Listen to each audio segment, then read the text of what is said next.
muito grande poder estar aqui com vocês. A gente, quando fala assim para pastores, sempre tem aquele sentimento, né, de ser um leão na cova dos Daniéis, né? Mas Deus é bom. Bom, sabe quando você já está com uma mensagem pronta? E quando você acorda, você percebe que você tem que falar outra coisa. Hoje, no meu tempo de manhã, quando eu estava tendo meu tempo com Deus, eu entendi claramente, né, que eu precisava de ministrar uma outra coisa para vocês. De certa forma, não é uma mensagem assim muito convencional, mas foi muito bom essa primeira palavra aqui, não é? Me encorajou muito. Uma das definições de fé é isso, é você agir à altura daquilo que você acredita, né? Mas curva a sua cabeça, em nome de Jesus. Pai, muito obrigado pela sua presença aqui conosco. Nós damos a Ti toda a honra, toda a glória, todo o louvor, toda a adoração. As nossas expectativas, Senhor, não estão em homem nenhum, mas elas estão em Ti, o autor e o consumador da nossa fé. Que o Senhor, nesses dias, continue adestrando os nossos dedos para a peleja, as nossas mãos para a guerra, colocando nas nossas gargantas os altos louvores a Deus. Que o Senhor possa nos dar profundamente todo o discernimento que nós precisamos para combater não o mal, mas o bom combate da fé nesses dias, que são dias tão difíceis, dias trabalhosos, mas que realmente, como sempre acontece no seu reino, que a suficiência da sua graça prevaleça em cada uma das nossas vidas e ministérios. Como ministro do Evangelho, eu quero abençoar cada vida, cada casamento, cada família, cada igreja aqui representada, em nome de Jesus. Amém.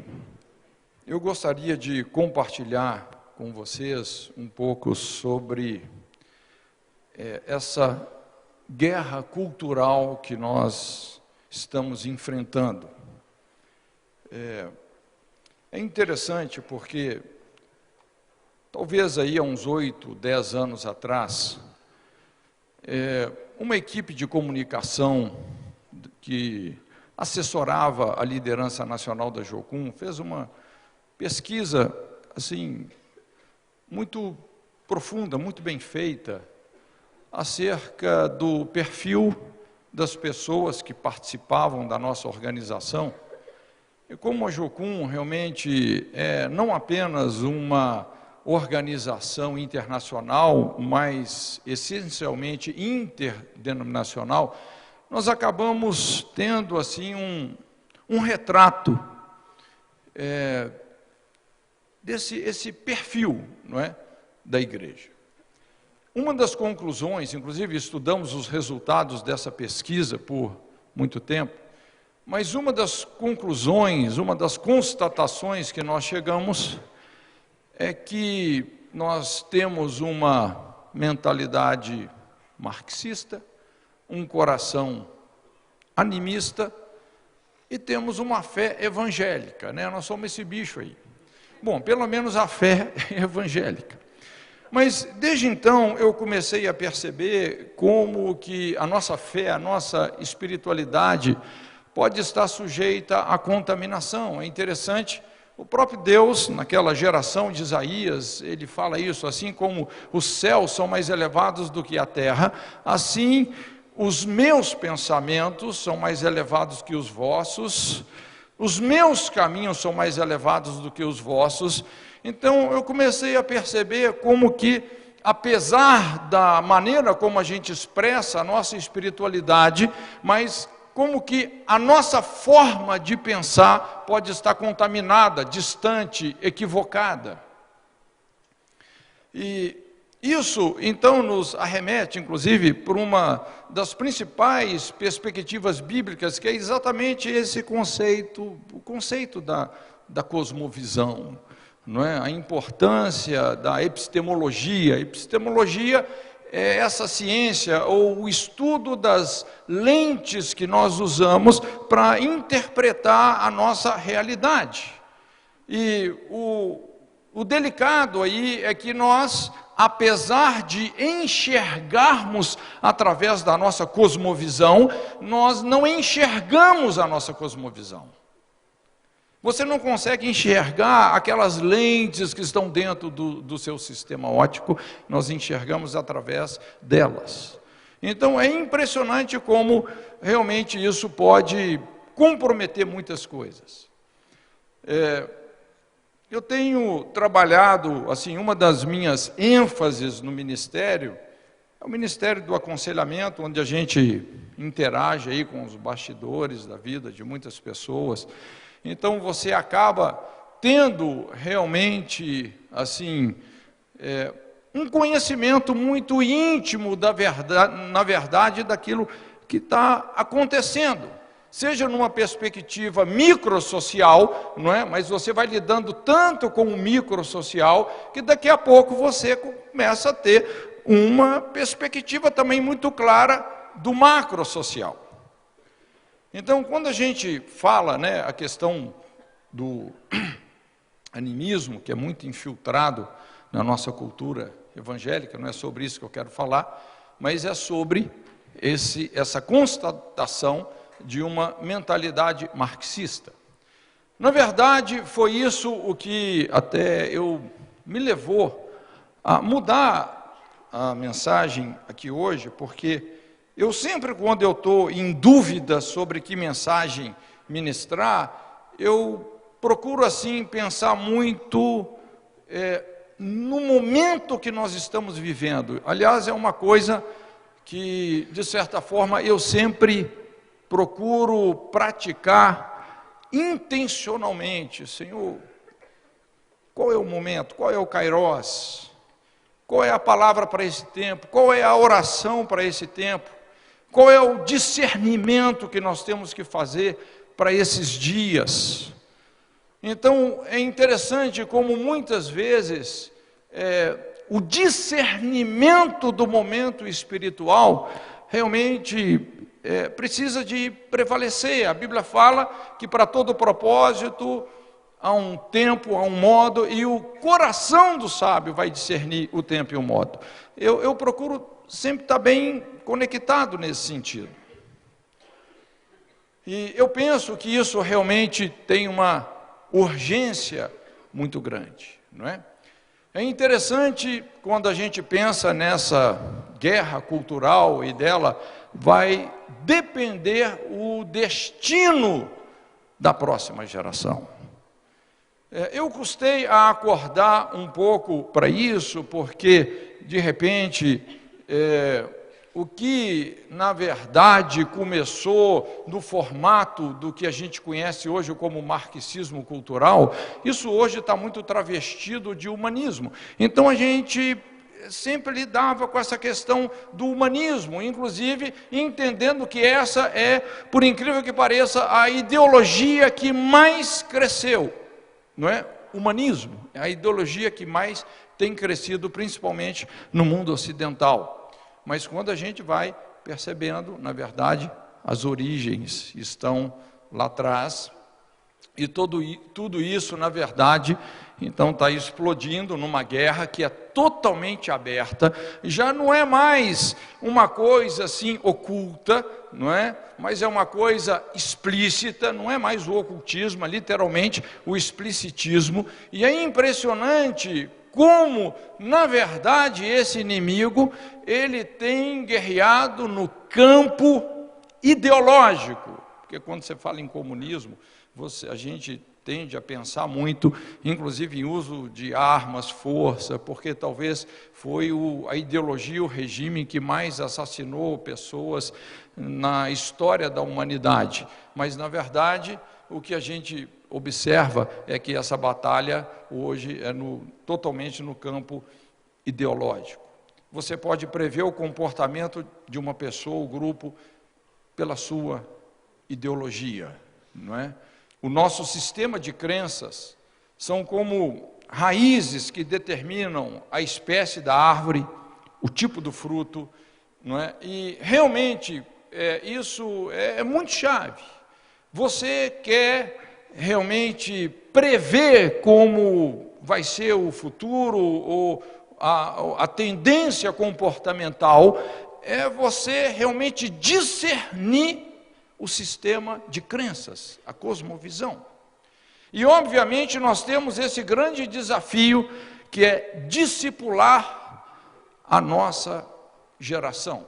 Se tem um cara que acredita na igreja, esse cara sou eu, não é? Rapaz, eu tenho uma fé na igreja.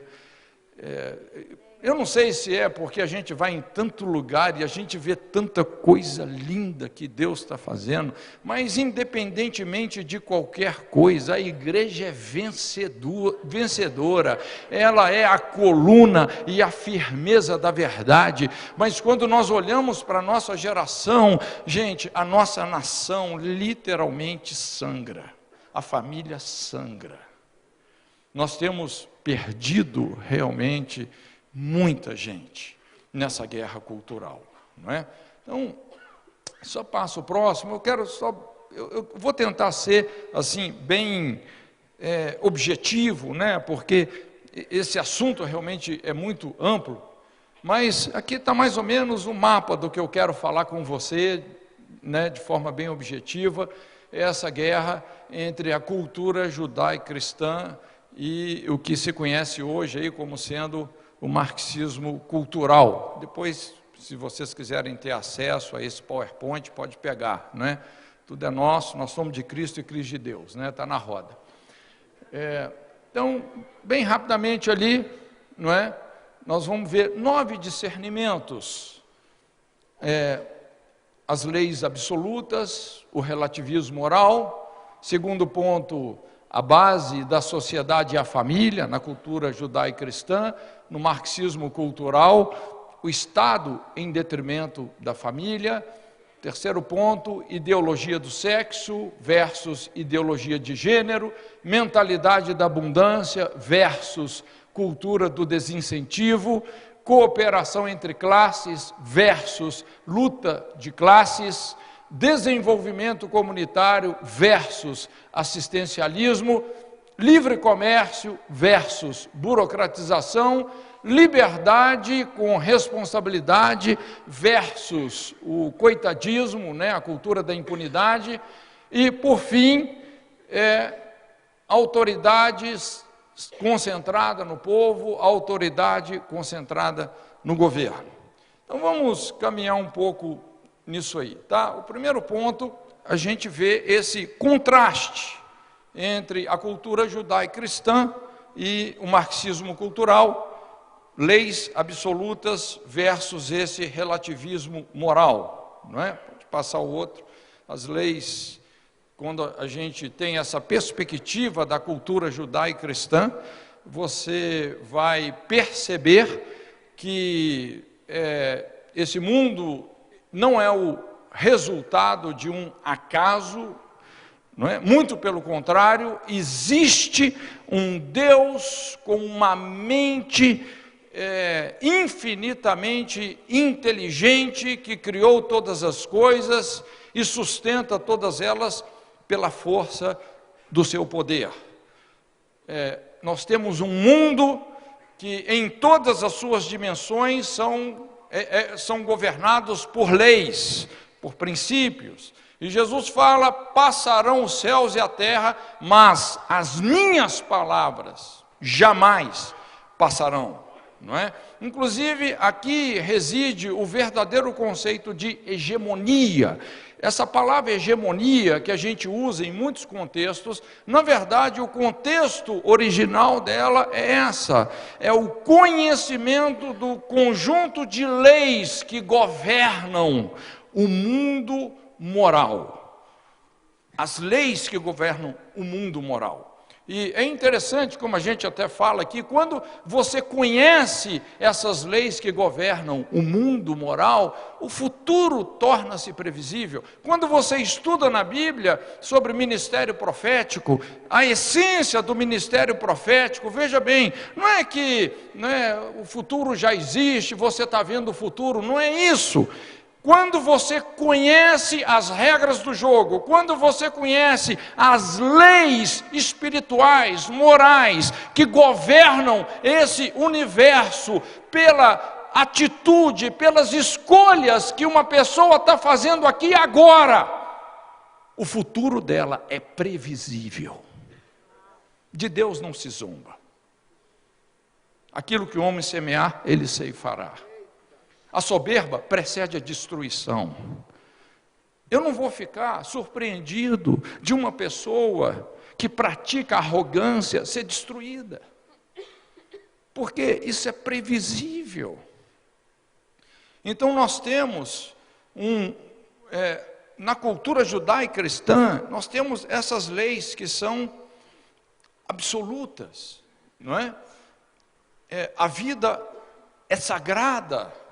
Uma das coisas que a gente encontra nas Escrituras e na cultura judaica cristã é isso: a vida é sagrada, não é?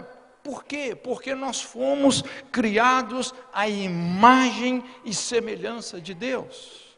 Porque você sempre vai ver esse imperativo na cultura judaica cristã, por causa dessa verdade.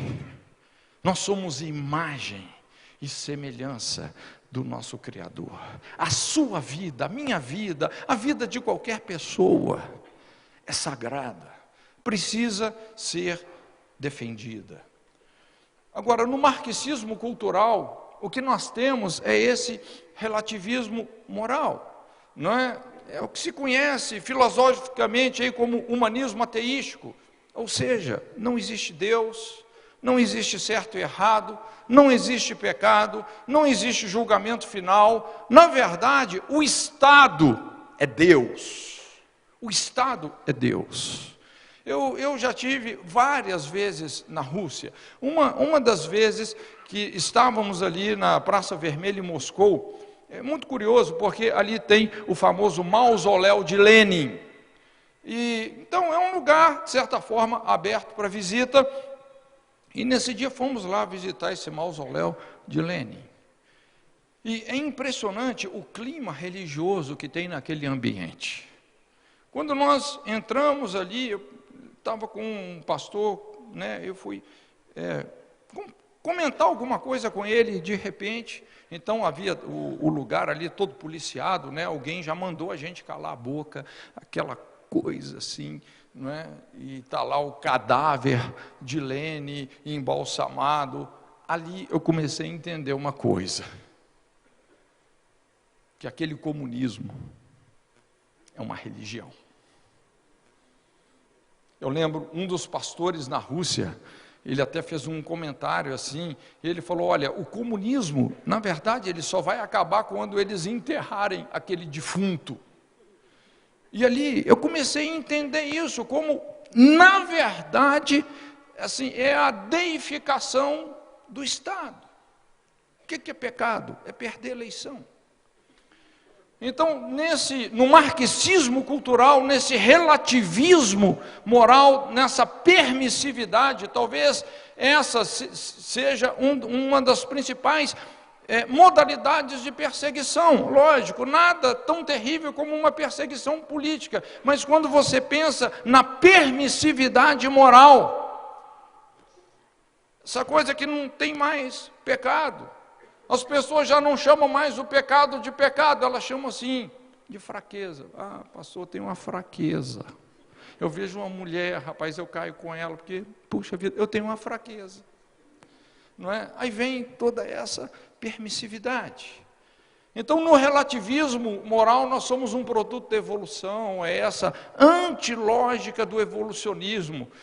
É a lei do mais forte. Qual que é o problema de você pegar a lei do mais forte pela lei do mais forte? A desvalorização da vida.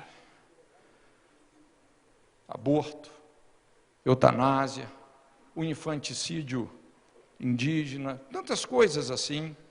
Essa cultura do politicamente correto, as mentiras convenientes, como diz aí, politicamente correto, ou seja, para implantar uma ideia, basta estabelecer que a opinião contrária é um preconceito, não é? A Bíblia fala, o caminho dos perversos é como a escuridão, nem sabe em que tropeça. O segundo ponto, aí o segundo discernimento que eu quero te dar, é entre família e Estado, não é? Inclusive essa é a capa de um dos livros aí do Engels, não é? A origem da família, da propriedade privada e do Estado. Então, veja bem, na cultura judaico-cristã, a base da sociedade é a família. Essa é a base. Deus falou para Abraão, em ti serão benditas todas as famílias da terra. Veja bem que a bênção de Deus, o sucesso de uma sociedade está associado, não é ao indivíduo, é à família. A funcionalidade da família. Qualquer sociólogo, gente que tenha a cabeça no lugar, que não seja petista, sabe disso. Qualquer sociólogo sabe disso. Os países mais prósperos são aqueles que preservam a cultura de casamento e família. Então, a família protege o indivíduo, garante a sua formação. É esse princípio. Quando a gente vê na Bíblia, você vai ver que Deus não é só o Deus do indivíduo. Aliás, Deus se relaciona muito mais conosco numa perspectiva coletiva do que individual. Raramente nas Escrituras você vê uma profecia para o indivíduo. Deus trata cidades, nações, como se fosse um indivíduo, inclusive.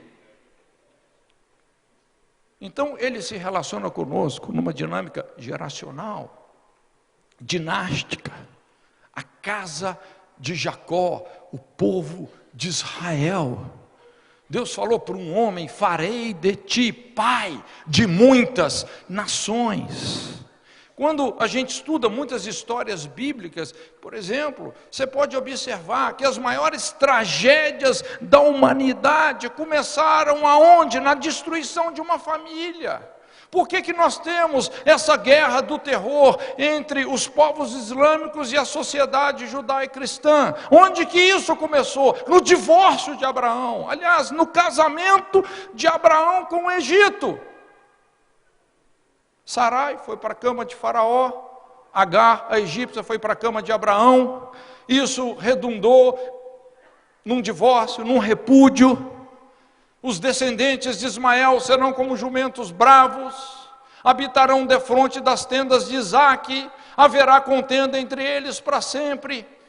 Veja bem, o que nós temos hoje é essa versão de um repúdio, de um divórcio, que ao longo das gerações se transformou nessa guerra toda.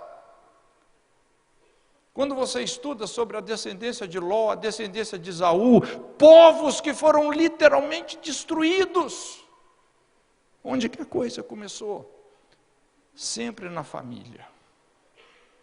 Agora veja bem, no marxismo cultural nós temos o Estado em detrimento da família. Marx falava assim, o Estado é mais importante que a família. Vigilância ideológica dentro da família. Eu vi isso de perto, não é? Conversando com famílias na Rússia, famílias na Polônia. É impressionante como você vê isso. Sabe aquele ditado que fala assim, que as paredes têm ouvidos? Rapaz, o contexto disso é exatamente o marxismo.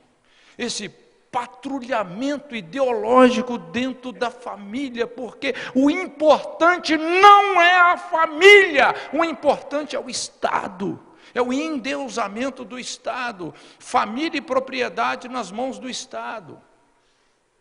Eu não sei se você já estudou um pouco, ou pelo menos leu alguma coisa do Herbert Marcuse, esse guru marxista da contracultura nos anos 60. Rapaz, mas foi o cara que pegou toda esse desenvolvimento da cultura marxista e transformou isso numa das coisas mais destrutivas possível.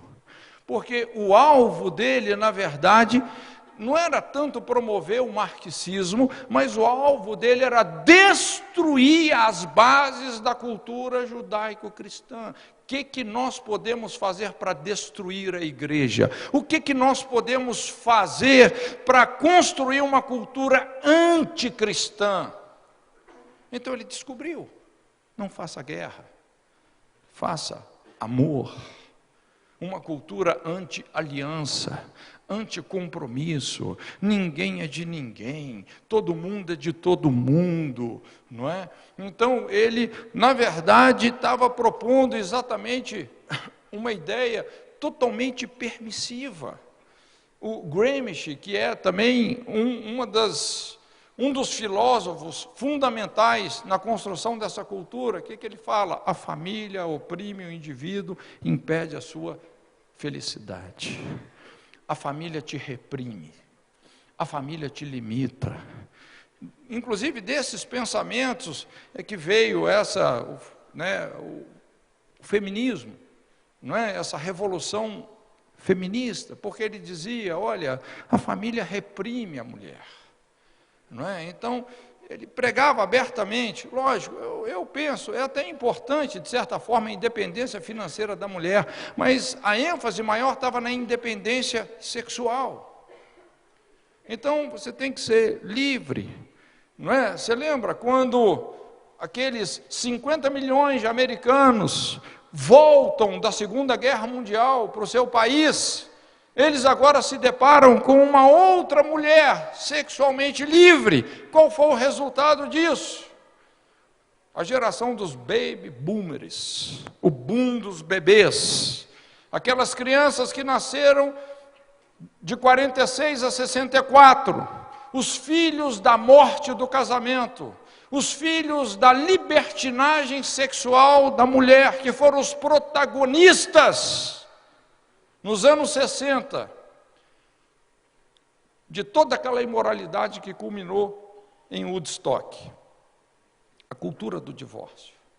Por trás disso, o que eu quero que você entenda é que essas pessoas são intencionais.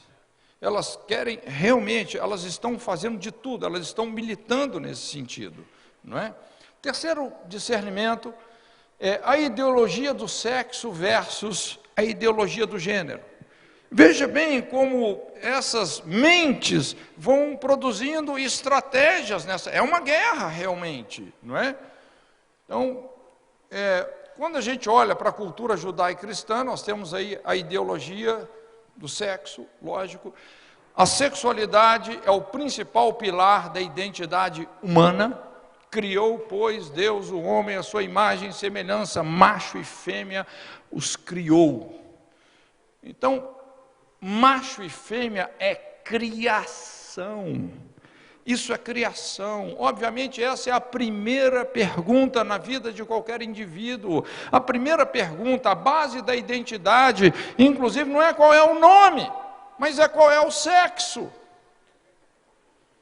Qualquer coisa diferente disso é disfuncional, é conflitivo.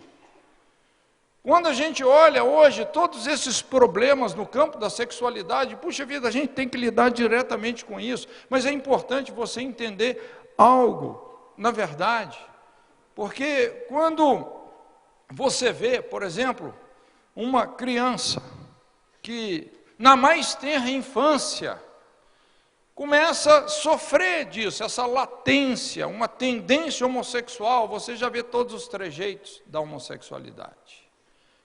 Os alarmes espirituais estão soando, gente. O que a gente percebe é que há muitas gerações já veio uma desfuncionalização moral no sistema familiar. Você pode olhar, quando você compara, por exemplo, homossexualidade e adultério na Bíblia, qual que a Bíblia dá mais ênfase? Quase nenhuma para a homossexualidade, muita ênfase para o adultério. Existem capítulos inteiros das Escrituras mostrando realmente o perigo do adultério. Na verdade, a tendência homossexual, gente, só é a pontinha do iceberg. É a consequência da consequência da consequência de uma cultura de infidelidade, de adultério, de violação de aliança. O que a Bíblia fala em Isaías 57:3, a semente adulterina. As implicações espirituais sobre uma geração que tem recebido esse fútil legado do adultério. Inclusive, é muito importante você entender essa diferença entre prática homossexual e tendência. A prática homossexual, lógico, ela é uma escolha, porque se a pessoa está praticando, está exercitando a sua escolha nessa direção. Mas a tendência homossexual, que na grande maioria dos casos lateja na mais tenra infância, comum a gente ver crianças com 5, 6, 7 aninhos, com todos os trejeitos homossexuais. Então você percebe que tem uma infiltração muito maligna, muito disfuncional espiritualmente, nessa linhagem, nesse sistema familiar. Tem uma complicação muito grande. A ideologia do sexo, macho e fêmea, não tem confusão. Agora, no marxismo cultural, o que nós vamos ver? A ideologia do gênero, o hedonismo, é essa cultura do não sofrimento. Então, a ideologia do gênero fundamenta-se não na diversidade, mas na disfunção sexual. Não é sexo, macho e fêmea, é LGBT, inclusive agora temos o P de pedofilia. Não, é verdade. Eu não sei se você entende, mas isso é muito estratégico. São ideologias totalmente diferentes. Não é? A Bíblia fala em sexo, não é gênero. Porque gênero, você pode inventar o que você quiser. Então, é imposto que a sociedade aceite e aprove estes comportamentos. É o preconceito em nome do preconceito. Tudo bem, nós temos que respeitar, amar as pessoas, não é? Aceitação é uma coisa, aprovação é outra. A gente aceita as pessoas porque, inerentemente, todas elas são imagem e semelhança de Deus. Agora, aprovar um comportamento, não. E honestamente, todas essas pessoas que têm sido disfuncionalizadas na sua sexualidade precisam de ser profundamente amadas. Porque talvez, espiritualmente, a maior prisão delas é a rejeição. Elas precisam de ser profundamente amadas, mas também corajosamente amadas. Não é? A gente, com todo o amor, nós precisamos de desaprovar esses comportamentos, porque ninguém vai ser feliz assim. Existe uma conspiração do mundo invisível contra essas práticas, não é só da homossexualidade, mas de toda perversão sexual, especialmente adultério. São práticas que a Bíblia deixa claro, vão encurtar a sua vida, você vai apressar a sua morte, sob todos os sentidos. A diversidade sexual é ideologicamente natural, é o que eles pregam. Mas, quando você traz isso para o campo da ciência, ela é contraditória. Eu não sei se você já percebeu como que hoje esses movimentos que militam nessa direção, eles recusam totalmente o parecer científico. Porque biologicamente, não existe, é macho e fêmea. Não é? A quarta coisa aqui, o quarto discernimento, mentalidade da abundância e mentalidade da escassez.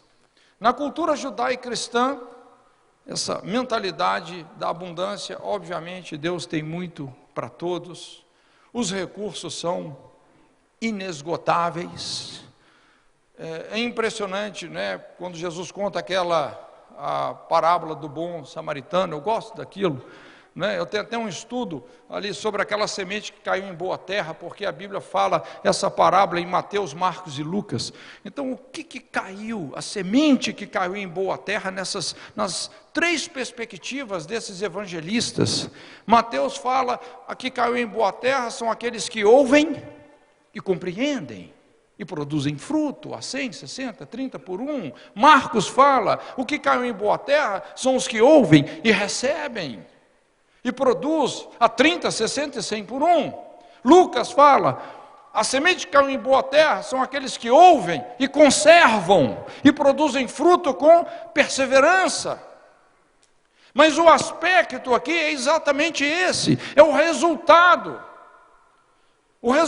de você ouvir e obedecer a palavra de Deus, o impacto em termos de abundância, porque numa razão simples, o que é 30 por 1? 3.000%, 60 por 1, 6.000%, 100 por 1, 10.000%. Alguém conhece o investimento que dá isso? Lucas já não tem nem mais percentual, vão produzir com perseverança. Deus tem muito para todos. Ele é um Deus de abundância. E obviamente qualquer um pode crescer, como pode tornar-se escravo. Isso depende muito da nossa responsabilidade, não é? Se você vê, o conceito da escravidão é profundamente presente nas Escrituras. Inclusive tinha até leis para ajudar essa pessoa. Na cultura hebraica o cara só podia ser escravo 6 anos, no 7º. Quer dizer, eram 6 anos para ele poder aprender a ter responsabilidade, amadurecer, não é? Se recuperar na vida. Depois ele tinha que ser despedido em liberdade. Mas qualquer um pode crescer, como perder tudo. Ao que tem, será dado, terá em abundância. Ao que não tem, até o que tem, ser-lhe-á tirado. Lógico, não é? É muito importante essa advertência para os ricos. Você lembra o famoso perigo daquela prosperidade louca? O cara que prosperou tanto, que falou assim, Senhor, né, agora vou fazer celeiros maiores, não é? Alma, regala-te, descansa, aproveita, e de repente vem um veredito dos céus, louco! Hoje pedirão a tua alma. Tudo que você ajuntou, para quem será? O que adianta o homem ganhar o mundo inteiro e perder a sua alma? Mas quando a gente pensa nessa mentalidade da abundância, isso tem muito a ver com responsabilidade financeira, administrativa, tem muito a ver com o discernimento da sua identidade vocacional, criatividade, inovação, diligência. Eu sempre digo, gente, qual que é uma das grandes chaves da vida? Primeira coisa é você ter um discernimento profundo da sua identidade vocacional. Não é o que você faz, é quem você é ministerialmente. Não é uma coisa de fazer, uma questão de ser. Você foi desenhado para aquilo. Eu não acredito numa predestinação para a salvação, mas eu acredito numa predestinação para a vocação. Existem dons, existe um plano, aquelas boas obras que de antemão Deus preparou para que andássemos nelas. E nós precisamos de um encontro com isso. Quando você tem um discernimento profundo da sua identidade vocacional, e você discerne qual brecha da sua geração você tem que fechar. Qual é a brecha? Busquei alguém que estivesse na brecha. Quando você sinergiza a sua identidade vocacional com a brecha, o discernimento da brecha da geração que você tem que fechar, você vai ser relevante. Quais são as brechas da nossa geração? Isso é a mentalidade da abundância. No marxismo, a gente tem a mentalidade da escassez. O governo controla o resultado do seu trabalho. É a cultura do desincentivo. Então não importa se você é um bom ou um mau profissional, vamos ratear tudo entre todos. Então você começa o quê? A premiar a preguiça. Porque se você ser um bom profissional, um péssimo profissional, você vai ter o mesmo ganho, o mesmo resultado. Gente, nada mais injusto do que tratar pessoas diferentes de maneira igual. Isso não é equidade, e muito menos bíblico.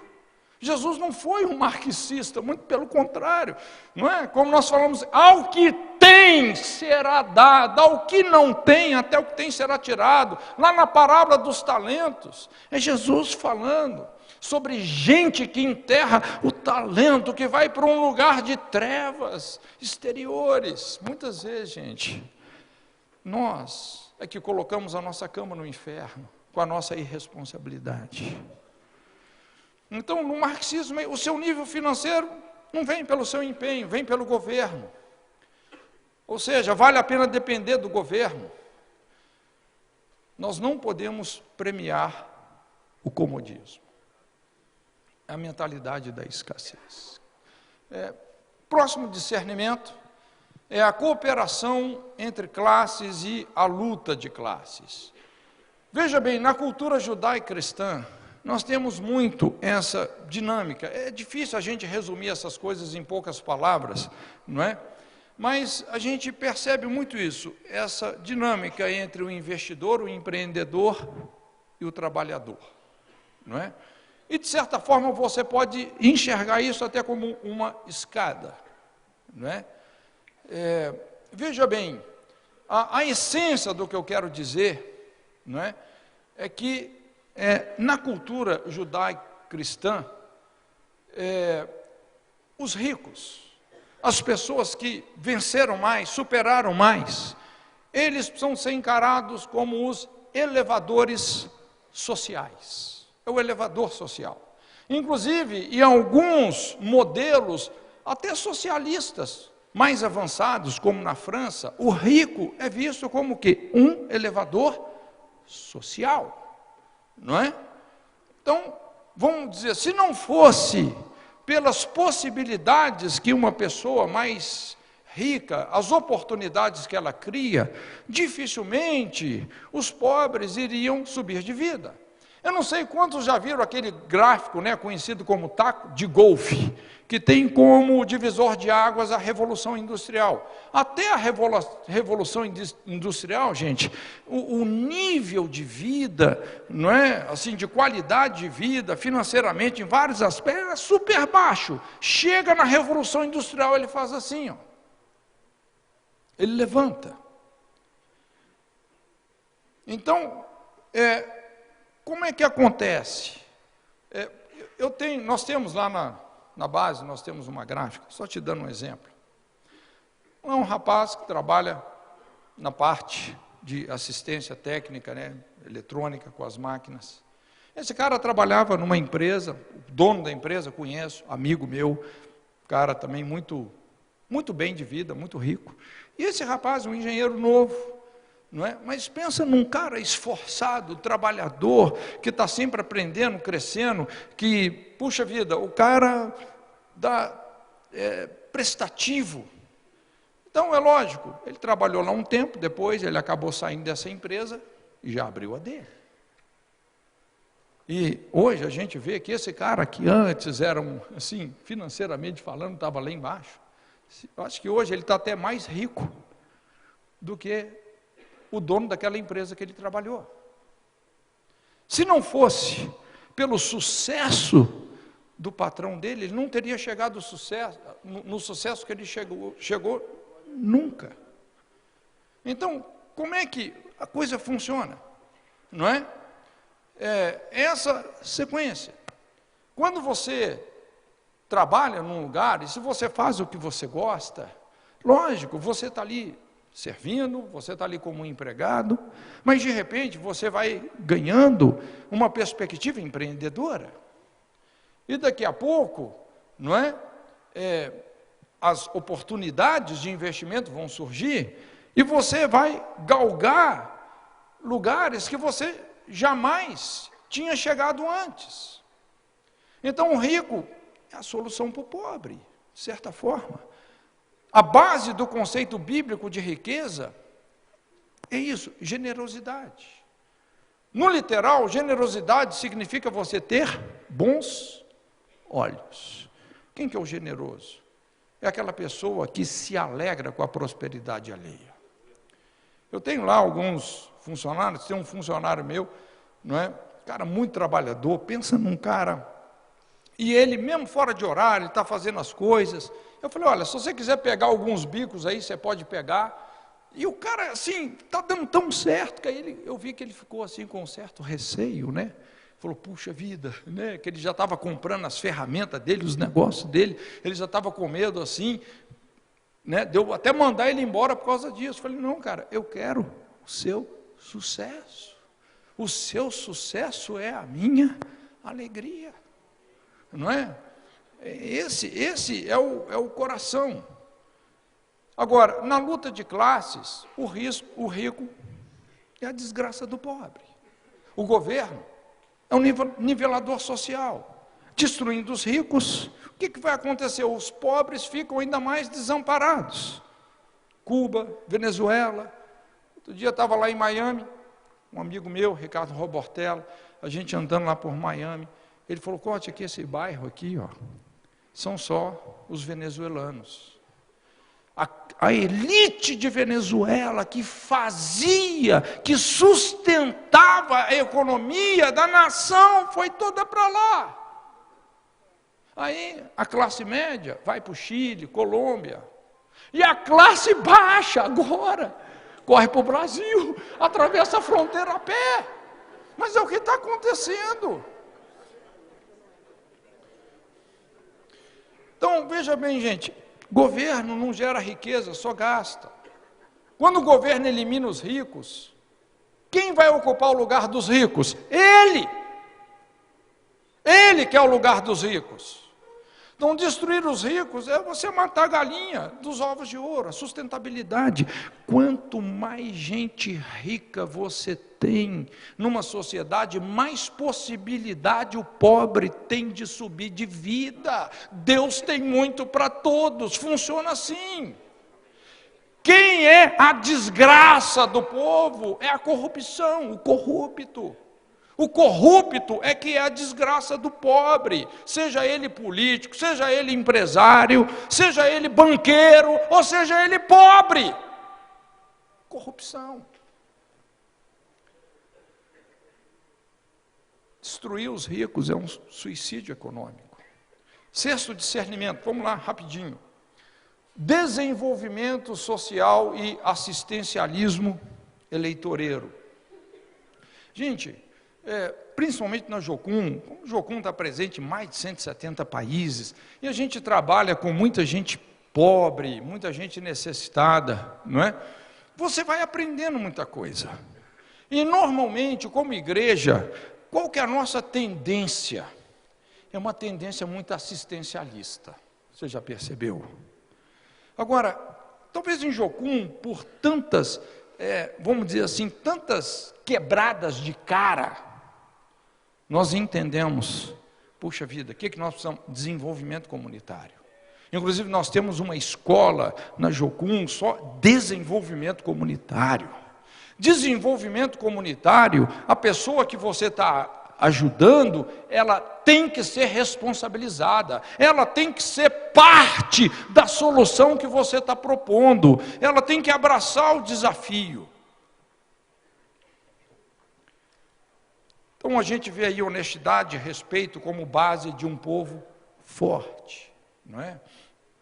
A popularizar a educação, treinar as pessoas. Então, desenvolvimento social. Agora, quando você olha para o assistencialismo, que é muito praticado no marxismo, e aqui que a gente começa a discernir, gente, como que o marxismo entrou, não foi só nas universidades, não foi só na mídia, mas foi principalmente aonde? Na igreja. Essa cultura assistencialista que nós temos. O que ocorre, gente? O assistencialismo é uma medida, assim, para situações de calamidade, não é? Situações extremas. Então, o assistencialismo demorado, ele gera um problema. Quando você começa só a fazer assistencialismo, você não está fortalecendo o pobre, você está fortalecendo a pobreza. Você vicia as pessoas na miséria. Eu já fui em muitos países assim. A pessoa te vê como estrangeiro, ela já criou uma obrigação que você tem que dar alguma coisa para ela. Ela está viciada na miséria. É bolsa para aquilo, é bolsa para aquilo outro. Lógico, tem situações que nós vamos ter que prestar assistência. Tem. Mas nós não podemos demorar no assistencialismo. Senão você vai ter um efeito contrário àquilo que você pretende. Então é essa transferência de responsabilidade do povo para o governo. Você vê um povo totalmente passivo. Assistencialismo só é viável de curto prazo, em situações inusitadas, né? Como nós falamos. Um outro discernimento, sétimo ponto aí, livre comércio e a burocratização. Veja bem, na cultura judaico-cristã, como é importante limitar o governo. Liderança, gente, precisa de ser facilitadora, não é para controlar. Na Jocum a gente tem tido uma mudança assim muito radical na maneira como a gente funciona. Uma das coisas que, umas reuniões aí para trás, Deus falou a nível global com a liderança da Jocum, foi isso, né? Tronos, uma visão de trono ou plataforma. O que vocês querem ser? Uma estrutura de trono? Uma estrutura de controle, uma estrutura verticalizada, ou uma estrutura horizontal, que serve, que lança, que projeta, que emancipa, treina e emancipa a próxima geração. Então, é muito importante a gente ter um governo limitado, que sabe investir. Quando a gente pensa em termos de economia, gente, não é difícil. Puxa vida, hoje as informações estão tão popularizadas, não é difícil a gente ver o que dá certo e o que dá errado. Então, essa desburocratização das relações comerciais, empregatícias, tributárias, não é? Eu não sei se você já assistiu algum documentário sobre Hong Kong, Singapura, Coreia do Sul, não é? É fácil a gente ver o que dá certo. Estado pequeno com governo enxuto. É um corrupcida natural. O que a gente observa hoje, que é a grande luta aqui no Brasil, não é? Gente, essas estatais, vamos dizer, eu comparo isso com uma boca de crack. Você já viu o papo do viciado? Eu largo a hora que eu quero e tal. Mas depois que o cara provou daquilo ali, rapaz, ele chega no governo, ele vai querer aquilo, ele vai gastar o dinheiro no vício dele, porque corrupção vicia. No nosso caso, aqui está claro, o governo não consegue mais gerenciar as estatais. Você não consegue mais moralizar essa coisa. Então fica se batendo com leis antiquadas, corrupção, uma ênfase maior em um regime de fiscalização do que de produção. No marxismo, é o quê? Qual que é a ideologia? Como o Estado é Deus, então é um Estado balofo, burocrático, excesso de regulamentação. Quanto maior o Estado, menos dinheiro sobra para o governo desempenhar os seus papéis para com o povo. Aumento de impostos. O governo começa a atrapalhar o mercado. O que a gente tem hoje? Uma concorrência desleal. Não é? Quem, por exemplo, vai muito na América, você vê isso claramente. Não é? A hora que a gente vê o nosso sistema tributário, com todo respeito, gente, é legal, o sistema tributário é legal, mas é imoral. Não é? Imposto sobre produto, você chega no Estado, mas por que é tão barato? Aí você vai ver o imposto sobre o produto, inclusive é muito transparente, em média lá 6, 7%. No Brasil, em média, 40%. E o pior é que esses impostos não voltam para a população, como alguém já disse, a gente paga o imposto da Suécia e tem o retorno de um país miserável da África. Burocratização. Então, tudo isso vai produzindo um Estado endividado, que, na verdade, prejudica o povo, está pescando na cesta do trabalhador, né? Penúltimo discernimento, já estamos terminando. Responsabilidade e vitimização. Quando você é o único responsável por sua vida, você não pode ser vítima, exceto de si mesmo. Então, na cultura judaico-cristã, a gente tem essa cultura da responsabilidade. Todo cidadão deve se responsabilizar e ser responsabilizado pelos seus atos. Liberdade com responsabilidade. Caso contrário, nós vamos ter uma anarquia, não é? Então, a maior carga de responsabilidade sempre repousa sobre o indivíduo, é o poder do livre-arbítrio. Rapaz, é impressionante como isso, inclusive, entrou na cultura evangélica, a gente observa isso muito, por exemplo, no aconselhamento, uma área que a gente trabalha bastante. Às vezes tem pessoas que te procuram, elas já te procuram, tipo assim, pastor, me aconselha, me liberta, tipo assim, e olha, você é a última chance que eu estou dando para Deus. O que ela está falando? Ela está transferindo toda a responsabilidade que é dela para você. Isso é uma cilada. Se você aceita isso, você não vai fazer um discípulo, você vai fazer uma parasita. Uma pessoa que depende de você. Transferência de responsabilidade. Isso é marxismo, isso é a cabeça marxista. Não sei se você entende. O governo é que resolve tudo. Já viu aquelas igrejas? O pastor é o João, faz tudo, e a igreja Maria não faz nada. Endemoniar alguém? Chama o pastor. Lâmpada queimou? Chama o pastor. Papel no chão? Chama o pastor. Gente, pelo amor de Deus. Reino de Deus é o seu próximo. Se eu estou próximo da necessidade, a responsabilidade é minha.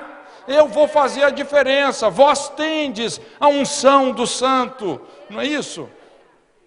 Assumir responsabilidade, a cultura da responsabilidade. Olha, sem desprezar outros mecanismos, mas a punição sempre foi e vai continuar sendo a maneira mais eficiente de educar a sociedade. Eu gosto muito de Deuteronômio 28, porque é uma aula sobre paternidade, é uma aula clássica sobre paternidade. Sabe quando um pai, uma mãe, precisa de ter uma conversa muito corajosa com aquele filho, porque ele já tem idade, não tem mais como controlar o comportamento daquele filho, e muitas vezes ele vai se encantando com caminhos, como a Bíblia diz, parecem ser de vida, mas o final é de morte. Então você precisa de ter uma conversa muito séria. Coloco diante de vós a bênção e a maldição. Mas a escolha de quem? É sua. Discipular é responsabilizar, gente. Olha, se você escolher assim, assim, assim, você pode ter certeza, o seu destino será esse. Agora, se você escolher dessa maneira, aqui, olha, essas maldições vão vir. É o pai falando, não são as maldições do diabo, não, são as minhas maldições, diz o Senhor. Eu vou corrigir vocês, porque como eu sou pai, eu não abro mão de corrigi-los, então essas consequências vão vir. Eu sei como salvar você de você mesmo. Essas maldições virão. Então é muito importante nós entendermos o princípio da responsabilidade. No marxismo cultural, a gente tem a cultura da impunidade, o vitimismo. Vitimismo é a virtude da incapacidade. A tática usada para ocultar as verdades por trás das escolhas erradas. O cara fez escolha das piores possíveis, o cara empinou a carroça, espanou a rosca, e ainda é o coitadinho, tadinho de mim. Gente, pelo amor de Deus. Não é isso que a gente vê estampado hoje. O bandido é apenas vítima de uma sociedade justa. Superproteger o criminoso desmoraliza a lei, deixa o homem de bem refém.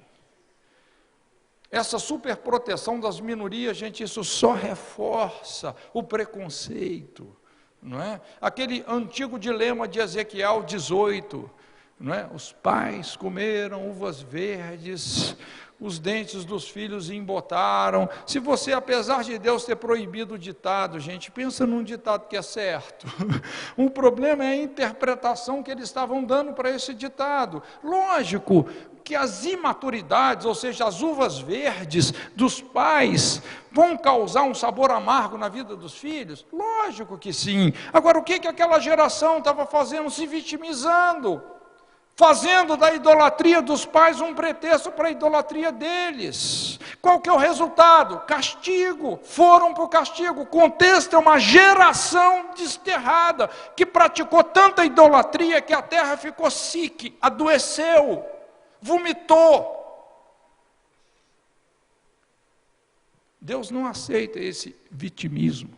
Nós não podemos fazer dos erros dos nossos pais, líderes, um pretexto para a nossa imoralidade.